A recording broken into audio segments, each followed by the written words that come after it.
నమస్తే, welcome to KTV news. ప్రజాస్వామ్య దేశంలో ఎమర్జెన్సీ ప్రజాస్వామ్యానికి చీకటి అధ్యాయమని భాజపా జిల్లా ప్రధాన కార్యదర్శి గాలి హరిప్రసాద్ అన్నారు. ఎమర్జెన్సీ విధించి నేటికి 50 సంవత్సరాలు అయిన సందర్భంగా ఆ పార్టీ సీనియర్ నాయకుడు బొమ్మిరెడ్డి లక్ష్మణ్ రెడ్డికి ఘనంగా సన్మానించారు. అనంతరం ఆయన మాట్లాడుతూ భావ ప్రకటన స్వేచ్ఛకు భంగం కలిగిస్తూ పౌరుల కనీస హక్కులను కాలరాస్తూ నాటి ప్రధాని ఇందిరాగాంధీ 1975 జూన్ 25 సాయంత్రం దేశంలో ఎమర్జెన్సీ విధించింది. ఈ కార్యక్రమంలో బీజేపీ నేషనల్ కౌన్సిల్ సభ్యులు కె రామచంద్రారెడ్డి, జిల్లా ఉపాధ్యక్షురాలు పి సుష్మా, వాణిజ్య విభాగం జిల్లా అధ్యక్షులు దొంతు సుమన్ కుమార్, ప్రసాద్ రెడ్డి, మండల శాఖ అధ్యక్షులు ఈశ్వరెడ్డి, బీజీవైఎం రాష్ట్ర కార్యవర్గ సభ్యులు సునీల్, జిల్లా ఉపాధ్యక్షులు సోము దశరథ రాయల్, ఎర్రబోయిన రవి యాదవ్, మునగాల చంద్ర, నాయకులు కె సురేష్ ప్రసాద్, ముంటి మడుగు సురేష్, సుబ్బయ్య, చరణ్ తదితరులు పాల్గొన్నారు.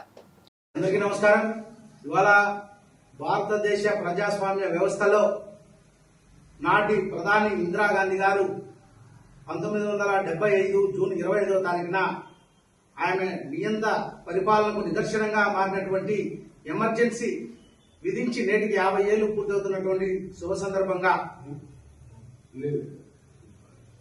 ఆ కాలంలో ఏదైతే భావ ప్రకటన స్వేచ్ఛకు భంగం వాటిల్లించి పత్రికా విలేకరులను, సమాజంలో ప్రభుత్వ వైఫల్యాలను ప్రశ్నించేటువంటి పెద్దలను, రాజకీయ పార్టీ ప్రతిపక్ష నేతలను జైల్లో పెట్టినటువంటి ఘనత శ్రీమతి ఇందిరాగాంధీకి దక్కుతుంది.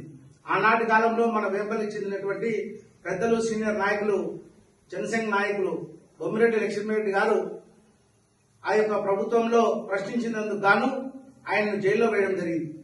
కాబట్టి ఆ యొక్క కాంగ్రెస్ పార్టీ చేసినటువంటి దురాగతాలను మనము నేటి భావితరాలకు తెలిసే విధంగా ఇవాళ మనం ఎమర్జెన్సీ డేని ఇవాళ జరుపుకుంటా ఉన్నాం.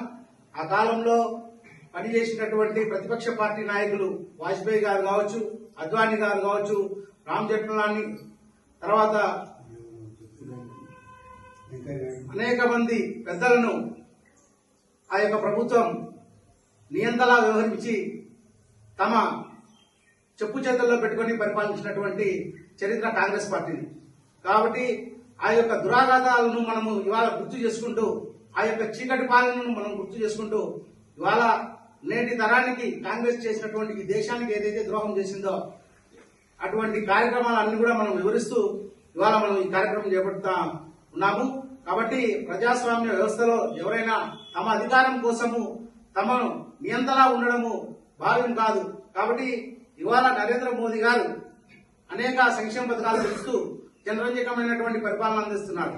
భారత్ మాతాకి జై, భారత్ మాతాకి జై, భారత్ మాతాకి జై. నరేంద్ర మోడీ గారి నాయకత్వం, నరేంద్ర మోడీ గారి నాయకత్వం, నరేంద్ర మోడీ గారి నాయకత్వం.